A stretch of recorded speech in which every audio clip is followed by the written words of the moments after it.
some people don't understand like why you do this or why you can give up so much of your life to experience these things, and why your drive is that to keep on keeping on. But there is something there. There's a magic that you can only experience, and it's a personal magic, and that's really special. Being a young DJ, I mean, I'm not so young anymore. 27, almost 28 now. I've been DJing around the world and playing since I was about 18. My first gig was in between high school and college. I went and played the summer at Panorama Bar in Berlin and Robert Johnson Club. These two were very famous underground clubs now. And being a young DJ, one thing, everything was so new and blossoming at that time. I mean, it was an amazing experience. But now, being older, it's kind of funny because there's a lot of kids coming up where I'm not the young kid anymore. It's amazing to be in a position to sign artists, see them grow, and also see them kind of leave the nest in a way. You know, it's funny, we've signed a lot of artists and broke a lot of artists that have later taken the moment to go on and do other things. And at some point, it becomes personal and you're like, oh, it hurts you, but, you know, like maybe like a parent, in a way, it's kind of like you have to watch your kids go off to school and make their own mistakes and do, or make their own successes, you know, in life. And that's one of the most kind of satisfying points of being a label owner, is both watching projects that you've kind of worked on forever, like succeed or fail. You know, it's always a learning experience, but it's something that really excites me, you know, that kind of curating of music and seeing ideas that you wanted to have blossom and fail, you know, that kind of energy. It's funny how things change in life and how you change as an artist and whatnot, but value your youth.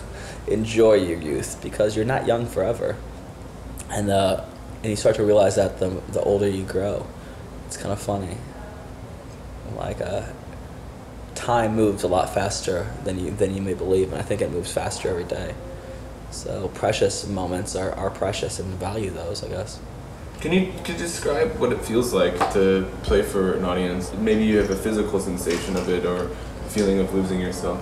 The idea of playing and the gratification that you get from it is something that's quite personal, but something that is somewhat addictive as well. I mean, it's something that you just, I mean, it's a really hard thing to explain, the personal feeling of kind of giving to people and creating a night that is, you know, amazing, and having people come up and tell you how, like, wow, that night really let me express myself and open up. I mean, in some ways, I'm like somewhat of a reserved person. I don't seem it on TV, but I am actually in real life at times very reserved to myself, and it's a way for me to express a lot of kind of feelings that I have that emotionally I'm not able to express, you know, whether it be kind of making a tale, an emotional tale that, you know, I find I hold my own emotions in quite tight, you know, even my own sexuality and other things. It's a way